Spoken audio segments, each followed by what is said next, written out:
안녕하세요. 아침마다 새로운 이의 장준식 목사입니다. 오늘은 시편 32편을 묵상하면서 하루를 열어봅니다. 150개의 시편 중에는 7개의 참회시가 있는데요.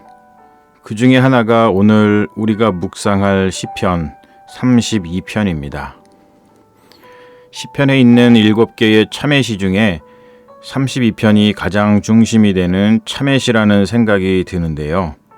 구절을 보면 시인 개인의 경험을 중심으로 이야기가 전개되고 참회는 개인에게서 끝나는 것이 아니라 공동체를 향한 참회의 권고로 이어집니다. 1절과 2절은 죄를 고백하고 그 죄에 대하여 용서받은 사람은 복이 있다라고 진술하고 있는데요. 복이 있다라는 말을 좀 더 정확하게 번역하면 얼마나 행복한가라는 말이고, 중국의 학자 오경웅 같은 경우는 이것을 한자에 락을 써서 즐겁구나, 기쁘구나로 번역합니다. 죄 용서받은 자의 기쁨이 그만큼 크다는 것을 표현하는 것이죠. 시편 32편 참회시의 백미는 3절과 4절인데요. 참회하지 않고 완고한 마음을 가지고 살았을 때 시인의 불행한 삶을 표현한 부분입니다. 내가 입을 열지 아니할 때에 종일 신음함으로 내 뼈가 쇠하였도다. 주의 손이 주야로 나를 누르시오니 내 진액이 빠져서 여름 가뭄의 마름같이 되었나이다. 내가 입을 열지 않았다는 것, 침묵 상태에 있었다는 것, 죄를 지었음에도 인정하지 않고 용서를 구하지도 않는다는 것, 바깥으로는 죄에 대한 고백이 없었지만 마음속은 죄책감으로 극심한 고통 가운데 있었다는 것을 말하고 있는데요. 참회가 없으므로 시인은 육신적으로 영적으로 쇠약해져서 마치 죽은 것처럼 살았다는 것을 털어놓고 있습니다. 참회에 대한 주제를 말할 때 떠오르는 두 사람이 있죠. 한 명은 윤동주이고 다른 한 명은 어거스틴인데요. 두 명 모두 기독교인입니다. 윤동주의 참회는 그의 시 참회록에 담겨 있습니다. 파란 녹이 낀 구리 거울 속에 내 얼굴이 남아있는 것은 어느 왕조의 유물이기에 이다지도 욕될까. 나는 나의 참회의 글을 한 줄에 줄이자. 만 24년 1개월을 무슨 기쁨을 바라 살아왔던가. 내일이나 모레나 그 어느 즐거운 날에 나는 또 한 줄의 참회록을 써야 한다. 그때 그 젊은 나이에 왜 그런 부끄러운 고백을 했던가. 밤이면 밤마다 나의 거울을 손바닥으로 발바닥으로 닦아보자.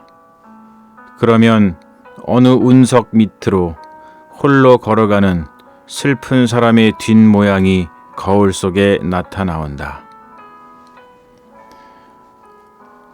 어거스틴의 참회는 그의 책 참회록 컨페션에 담겨 있죠. 기독교 신학에서 어거스틴이 쓴 참회록은 대단히 중요한 의미를 가지는데요. 기독교 교부들 중 어거스틴 외에 그 어느 누구도 개인의 삶을 털어놓으며 신학적 진술을 전개한 교부는 없습니다. 그리고 그의 참회록을 읽은 많은 이들이 그의 글을 읽어나가면서 회심의 경험을 했는데요. 그 중에는 20세기 최고의 언어 철학자 비트겐슈타인도 포함되어 있습니다. 어거스틴의 참회록은 실로 엄청난 영향력을 지닌 책인 것이죠. 우리가 참회를 하게 되는 경우는 크게 두 가지인데요. 하나는 존재의 부족함 때문에 참회를 하게 되고, 다른 하나는 실존적인 죄를 지었을 때 하게 됩니다. 실존적인 죄도 두 가지로 나뉘죠.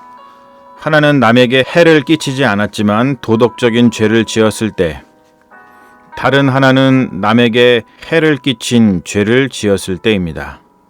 윤동주의 참회록 같은 경우는 존재의 부족함에서 오는 참회를 보여주고 있는데요. 민족의 거대한 질곡의 역사 가운데서 자신이 할 수 있는 일이 아무것도 없다는 존재의 부족함 때문에 참회를 하고 있는 것이죠. 신학적으로 말해서 인간은 유한성으로 인해 무한하신 하나님 앞에 서면 부끄러울 수밖에 없고 참회할 수밖에 없는 존재인 것이죠. 어거스틴의 경우는 실존적인 죄를 지은 것을 참회하는 경우인데요. 하지만 살인 같은 남에게 해를 끼치는 죄를 지은 경우는 아닙니다. 대부분의 사람이 하는 참회는 윤동주의 경우와 어거스틴의 경우에 해당한다고 볼 수 있습니다. 그런데 시편 32편이 다윗의 참회라고 한다면 경우가 좀 달라집니다. 사무엘하 11장에서 볼 수 있듯이 다윗은 밧세바 사건을 통해서 남에게 해를 끼친 죄를 지었죠. 밧세바의 남편 우리야 장군을 죽이는 죄까지 범했습니다. 이런 경우 참회는 매우 조심스럽게 다루어야 합니다. 참회와 용서를 잘못 다루면 피해자 중심이 아니라 가해자 중심의 편리한 죄 용서로 참회가 이용당할 수 있기 때문입니다. 이러한 우려를 잘 표현한 영화가 있었죠. 이창동 감독이 만들고 전도연과 송강호가 주연한 영화 밀양이 그것입니다. 전도연은 동네 체육관 원장에게 아들을 잃게 되는데요. 이루 말할 수 없는 고통 속에 있다가 기독교 신앙을 받아들이고 마침내 체육관 원장을 용서하겠다는 마음을 가지고 교도소를 찾아가죠. 그런데 거기서 충격적인 이야기를 듣습니다. 살인죄를 저지른 체육관 원장은 아이의 엄마인 전도연을 향해 자신은 이미 하나님께 용서받아서 마음이 평안하다고 말합니다. 이 말을 들은 피해자, 자식을 잃은 엄마 전도연은 실성합니다. 자신이 용서 안 했는데 누가 함부로 그를 용서하냐고요. 그 존재가 아무리 하나님이어도 자신보다 먼저 용서할 수는 없는 거라고 하며 분노하죠. 실존적인 죄를 지었든지 안 지었든지 연약한 인간에게 참회는 숙명입니다. 참회의 기도는 평생에 걸쳐 가장 많이 드려야 할 기도인 것이죠. 시인이 전해주고 있는 이야기에서처럼 입을 열지 않고 침묵하고 있으면 인간은 말할 수 없는 죄책감에 시달리며 내적으로 죽어가고 말 것입니다. 그러나 우리가 부지런히 참회의 기도를 드린다면 우리는 시인이 고백하고 있는 것처럼 행복을 누릴 수 있습니다. 다만 참회는 가해자 중심이 아닌 피해자 중심이어야 한다는 것을 잊지 말아야 합니다. 참회는 죄 지어놓고 내 마음 편하자고 하는 자기중심적이고 이기적이고 편리한 속죄의 방편이 아닙니다. 참회는 유한한 존재가 평안을 누릴 수 있도록 베풀어 주신 하나님의 은혜입니다. 그러므로 참회는 그 어느 때보다도 자기 자신을 진실하게 대면하고 자기 자신을 진실하게 표현하며 진실을 통해 평화를 만들고자 하는 거룩한 마음을 가진 이들의 인간성입니다. 그러므로 참회를 올바로 사용하면 참된 인간이 되지만 참회를 자기 중심적으로 잘못 사용하면 오히려 인간성을 잃어버리게 되는 것이죠.